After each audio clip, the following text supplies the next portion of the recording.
So, hello people and welcome to my channel. Today I wanted to take you through my process of creation. I've just finished this piece and maybe I will touch a little bit more here, but essentially it's finished. And I wanted to take you step by step through my process of creation from sketching to this finished artwork. So, without further ado, let's jump into it.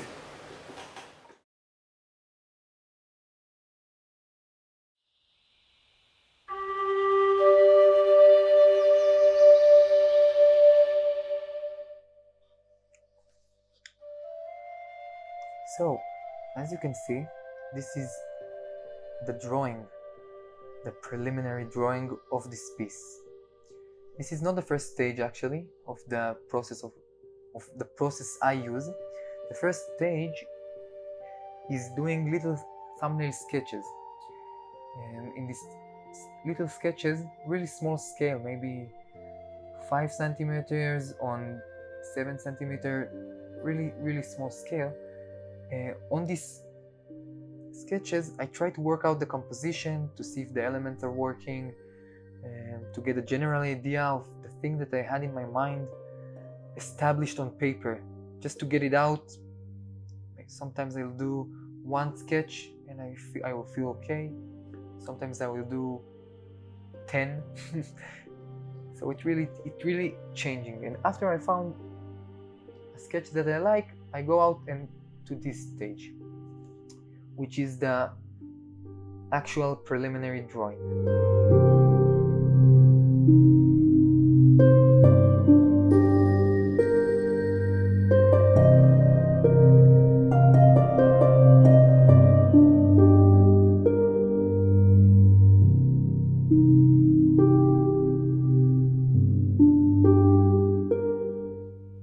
So, in this part of the process, I try to work out as many problems as I can and solve them before they occur on the actual painting, which means I try to see where I can put more focus, where I can leave out focus.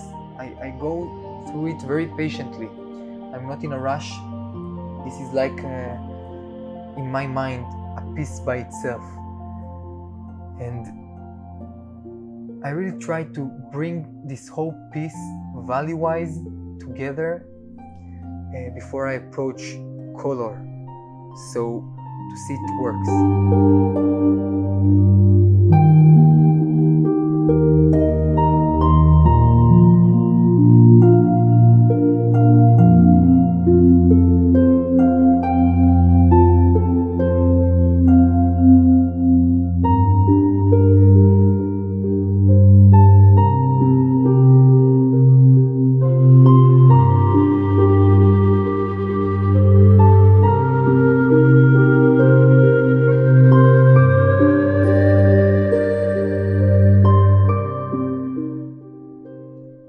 Also, I can think about composition and where I want to lay stuff, because in the little sketches I don't have enough space on the page or on this little small scale frame to actually put all these little small nuances, maybe I will say, that lead the eye towards where I want it to be led.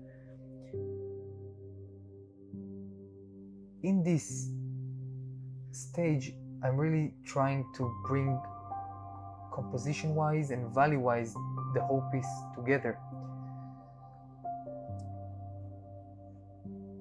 And as you can see, while I'm working on the horse, I really try to make sure the anatomy is correct and stuff, but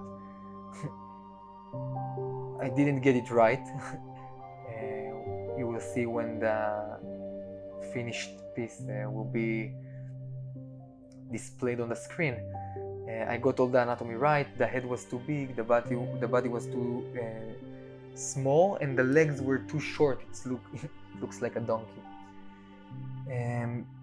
So it was a good thing, because I got an idea of where I want to put focus when I'm actually approaching the painting.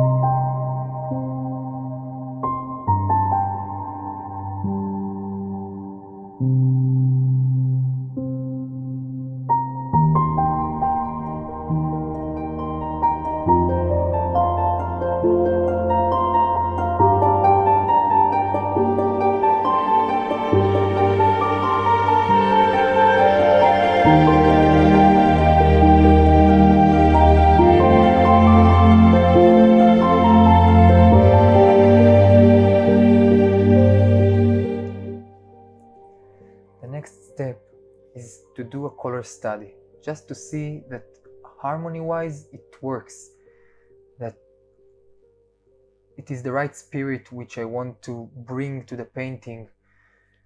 It doesn't have to be so accurate, not on scales and not even on color, but just the general feeling of the piece.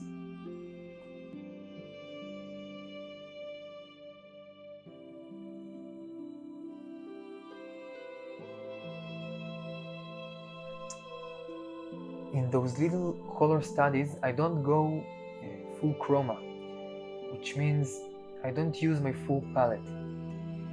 I actually save a little. I just want to get the general feeling of the piece, so I'm not so interested in being so accurate in color or in maybe the intensity of it, I will say.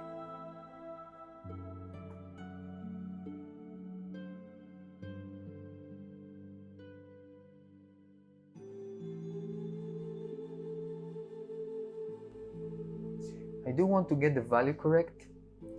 Of course, I will be pushing it much further in the final piece, but overall I do want to create this space in the color study. I do want to, create foreground, midground, background. I want it every element to sit where it should sit in relationship to everything else color-wise. So this is why I'm doing these color studies. And more than that, it's a little playful. I play with the idea before I actually commit to it, to see that it actually working like it did in my mind or in the references that I used.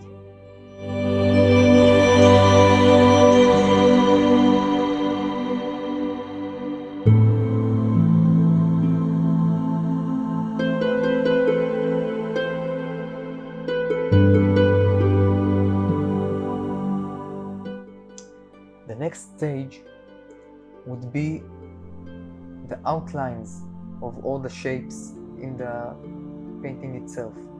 So with the knowledge that I gained from the drawing, from the sketching, from the color study, I approach now the final painting.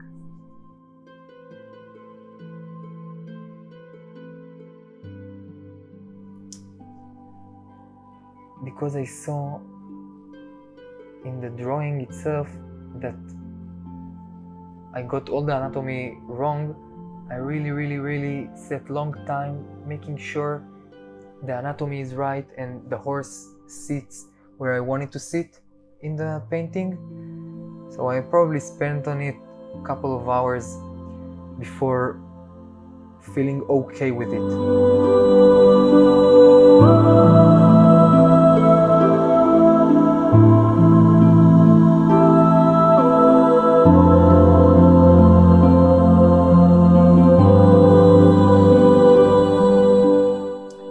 Once I'm happy with the outlines, I go right into underpainting. In this underpainting phase, I'm using umbers. So I use burnt sienna, titanium white, burnt sienna, raw umber, and maybe sometimes raw sienna too. And I alternate with each piece between the colors according to the feeling and the general color harmony of the piece overall. But for me, this stage is more like a map. I really want it to be as, not maybe detailed won't be the right word, but accurate of value and temperature. That's why I use both raw umber and burnt umber. Raw umber is the cooler one, burnt umber is the warmer one. So I use them both to create differences in color temperature.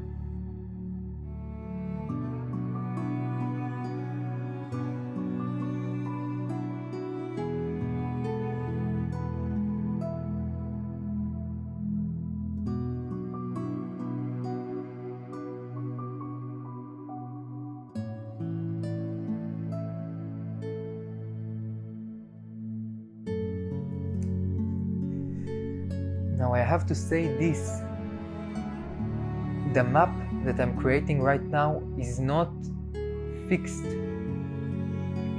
What do I mean by that? I can change whatever I want in the actual color part, but this is like the overall idea that I have, that I wanted to establish first as a map. And then maybe if inspiration comes when I'm working, I can change it how I wish for it to change. And I actually enjoy this part a lot because I love the umber feeling of the color. So I'm really loosely but patiently working on this underpainting. Sometimes it can take a couple of days for me just to finish the underpainting, but maybe I'm not so good with the time management. Not really, but I'm taking my time. This is my point.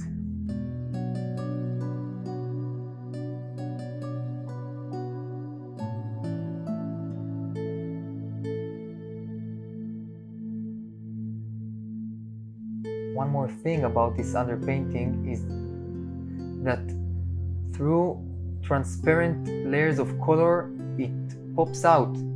It affects the color that's on top of it. So it brings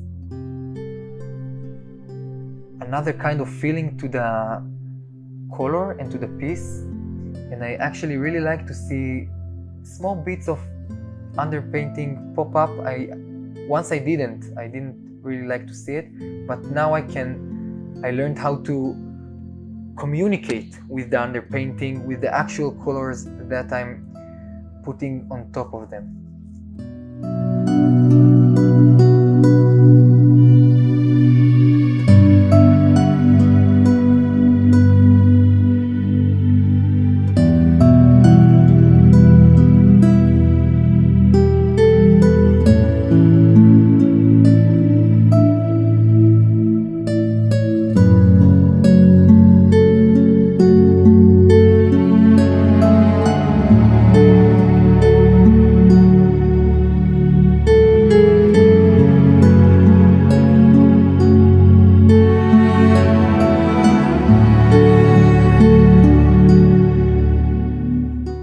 So this is the list of the colors I use.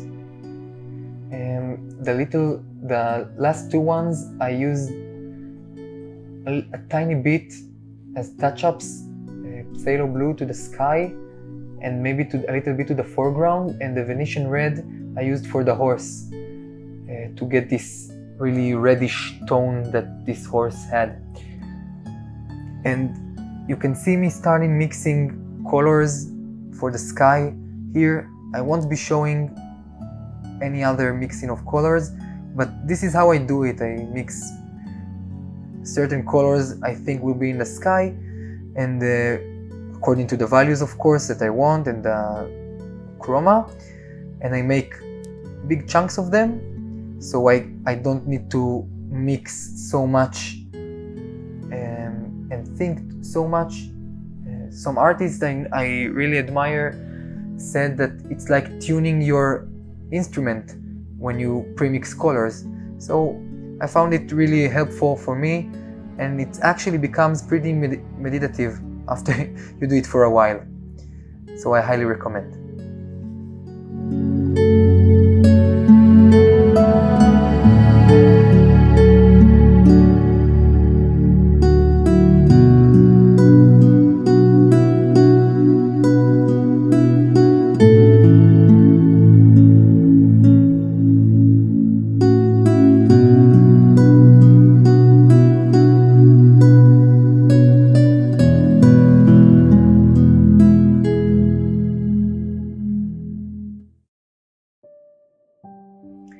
There is this method of blocking in and then modeling and then putting detail, like 3 stages to the painting.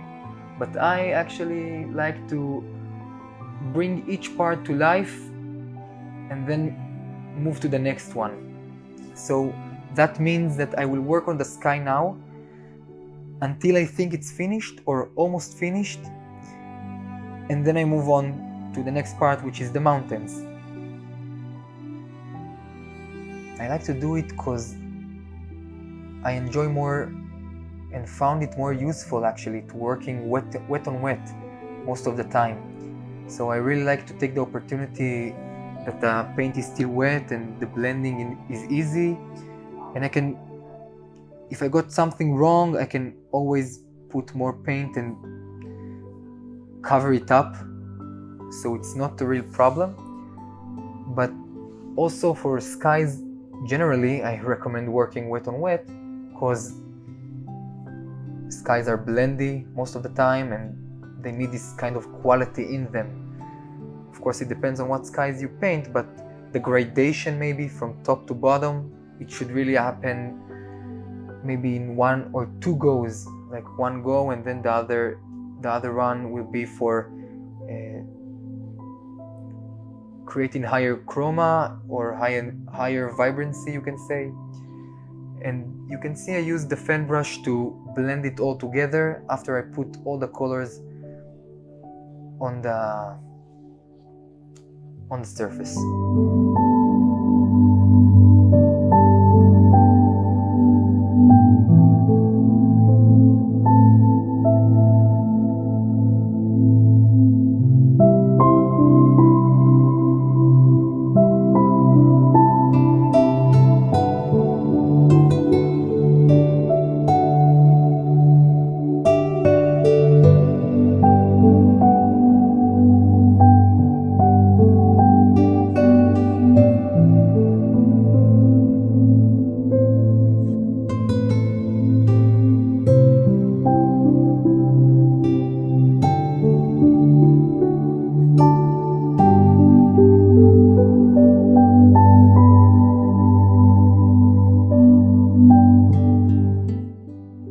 So, let's talk about why in general would one take so much time and devote so much time to develop one piece, one painting.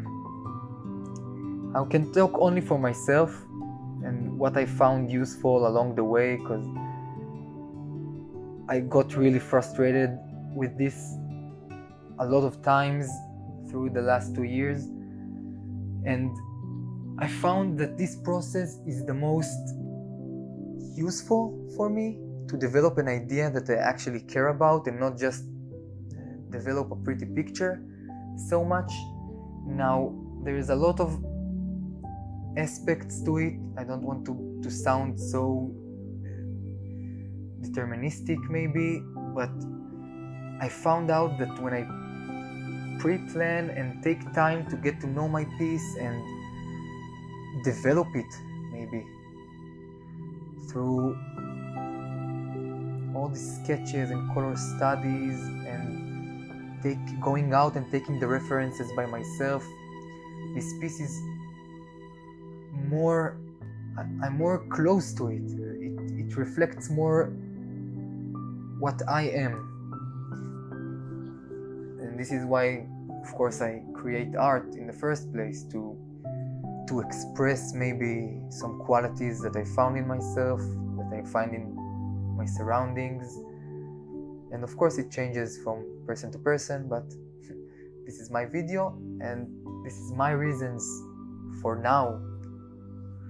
Maybe it will change also. I really like to keep things changeable, so I don't get attached even to this process, I would say.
those distant mountains, snowy mountains.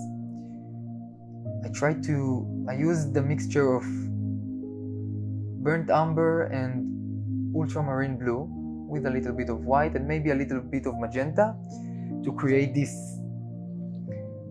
fadey, bluish, purplish color. And in my mind, the sun came from the right and hit the mountains, so I wanted to create it rather dramatic and exaggerated, more than in my reference. I don't want to be a slave to the reference photo. I don't want to copy it one by one. Maybe once it interested me, but I found it less playfully and less, my painting would turn out, in my taste, less alive. So when I'm looking at the reference photo, I'm trying to get the feel and the texture maybe that I need to copy or duplicate, I would say, and just to get the general essence of the texture, and then I go out at it. And I'm not trying to get every little piece of detail that's in those mountains or in the skies. It kind of changes when I'm working on the horse, because it was the focal area. I did put much emphasis on the details aspect of things, but I didn't really paint it hair by hair or something like this. I again try to get the general feeling of what I'm painting, or the general texture, or the general essence. You could say many words, and that's how I go at it.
Now working on the mid-ground, I have forgotten to film the right part, but it's the same thing. I try to create a muted green, relatively, and try to get across the texture of grass. And sometimes in grasses we create rather pale darks, shadows, you can say. So I try to really bring some purplish and bluish shadows into this grassy area. And again, not thinking about individual clumps of grass, but just thinking about the general texture.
had some trouble with these snow patches in the distance.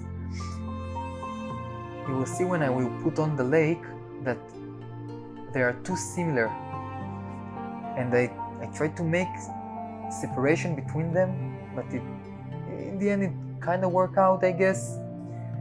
But it was really hard for me to create differences and not make it seem like there are areas of lake in the grass.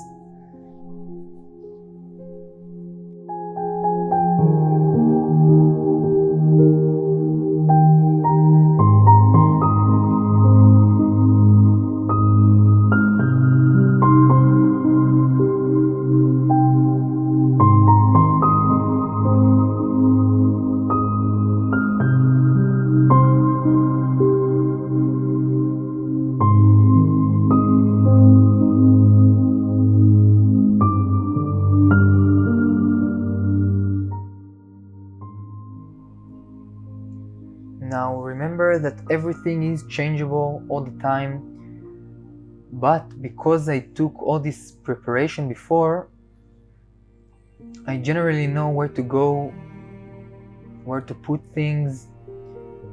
Generally, yeah.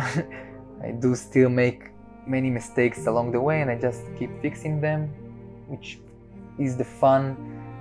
This is what makes art so challenging and fun for me.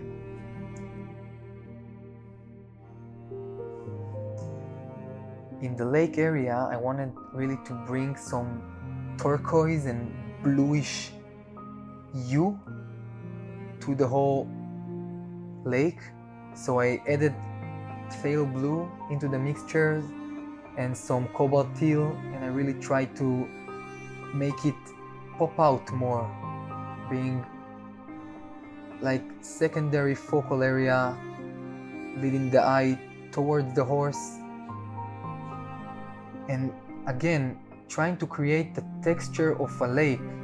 I looked at my reference photo and I saw that it could be translated as horizontal brush strokes, many horizontal brush strokes. So if you can see, this is what I'm doing actually.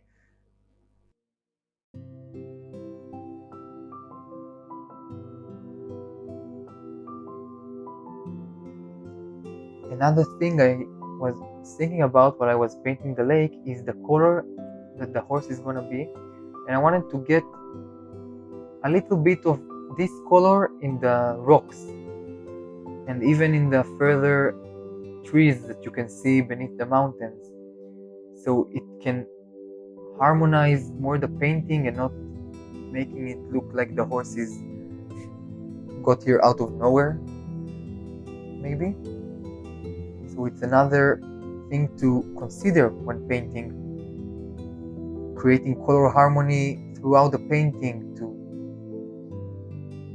get some colors of the focal area across, maybe across the whole piece, so your eye and brain can connect it all together as one harmonious thing.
line up to the horse now,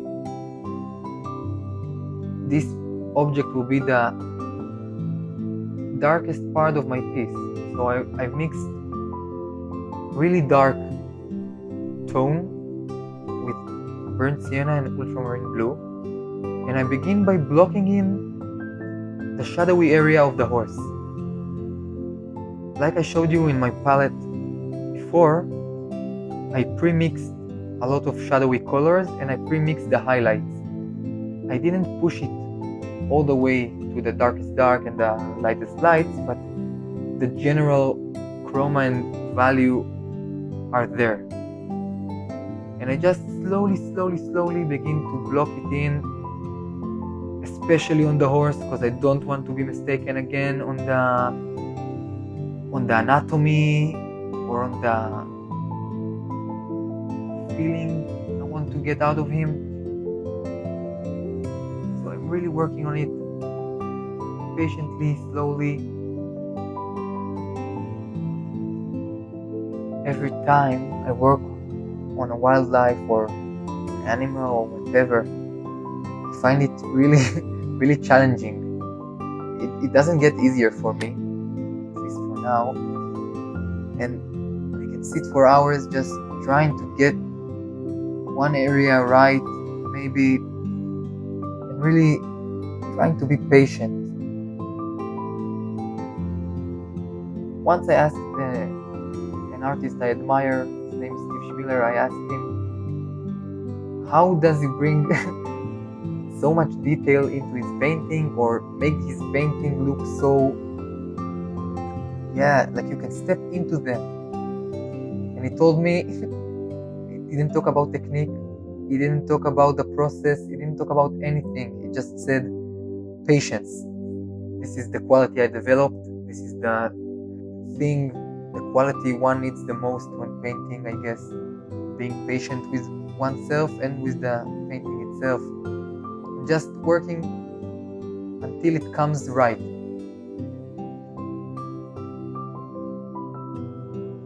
And it really inspired me. And since our talk, my intention was to become more patient, more and more patient while I'm painting. Now, it doesn't have to be so much related to time, patient, but maybe I would say patient until the right outcome comes. That means that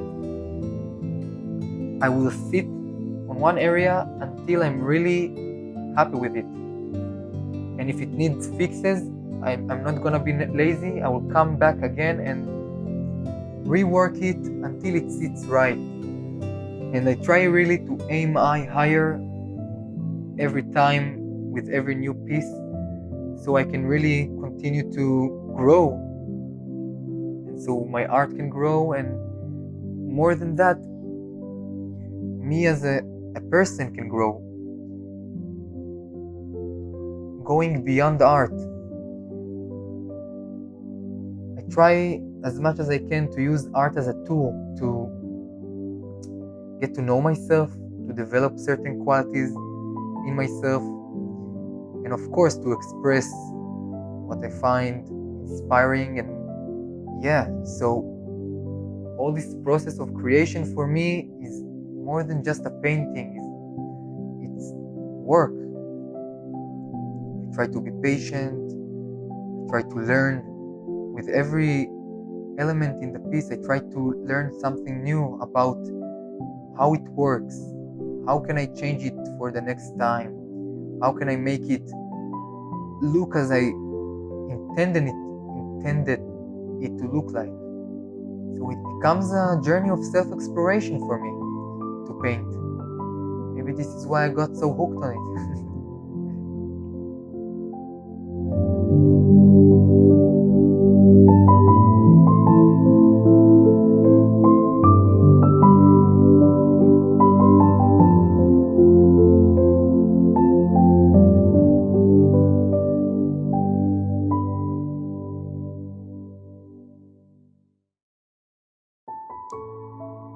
So generally, my process goes like this. I do many thumbnail sketches as I need to understand composition and value.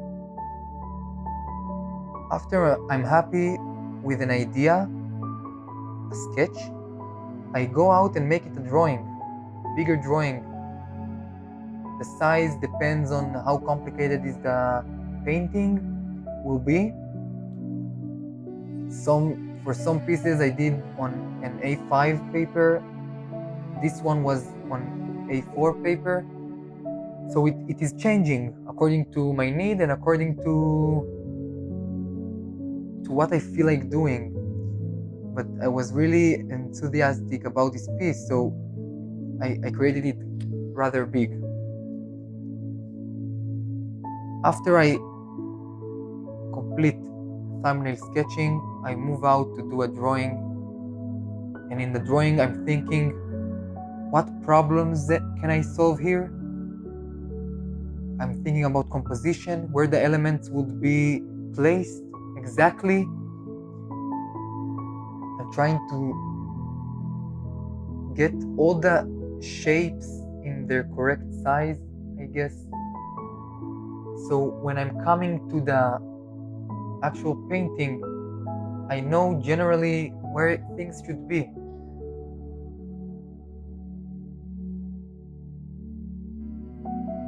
After I finish the drawing, I move on to the underpainting. In the underpainting, I'm trying to create a map for me to move forward and get the general idea and get the white out of the way. Although I toned my surface before, this one was primed with maybe yellow ochre, if I'm not mistaken, yellow ochre and liquid, and I just scrub it on, wipe it off, and then I get a toned surface for me to work on. So in the underpainting, I'm trying to get as much of the map as possible, but on the same breath, I'm trying not to get attached to this map. If I need to change something, I change it. I don't want to be constricted to certain decisions I took while I was painting, so everything is changeable always. And I'm really trying to enhance this quality in me to be able to be honest with myself and say, okay, this needs to be changed. Even if I worked on it for a week or so, and I try to change it. Maybe in this piece, this wasn't so, it didn't happen to me, but it certainly did happen to me on many pieces, and I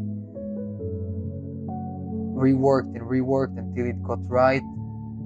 Even after I finished the painting, so-called finish, yeah?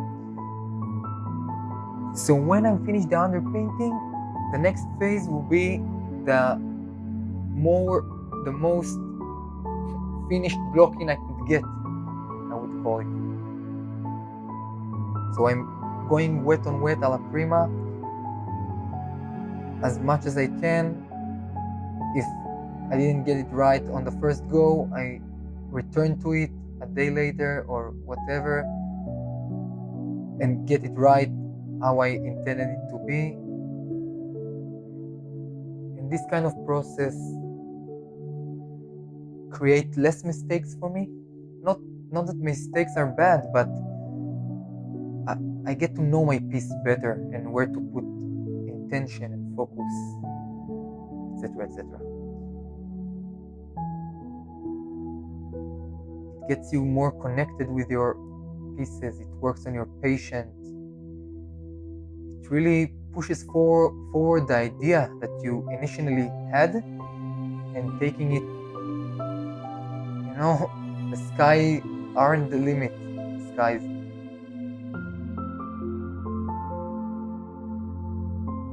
If you paint one painting once, you get it like on your first go. Think about what if you could paint it 3, 4, 5 times before you could paint it once. you wouldn't get so stuck. Maybe you would know where to go.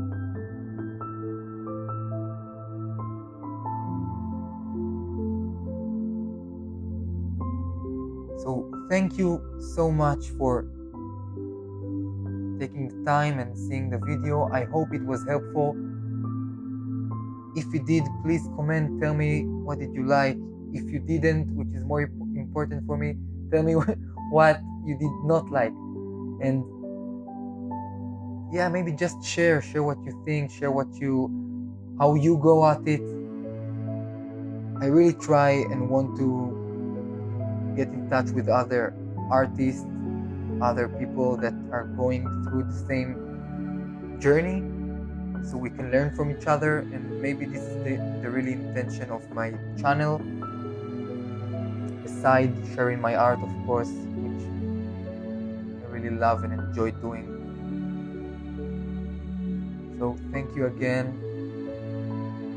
and see you on the next video, I hope.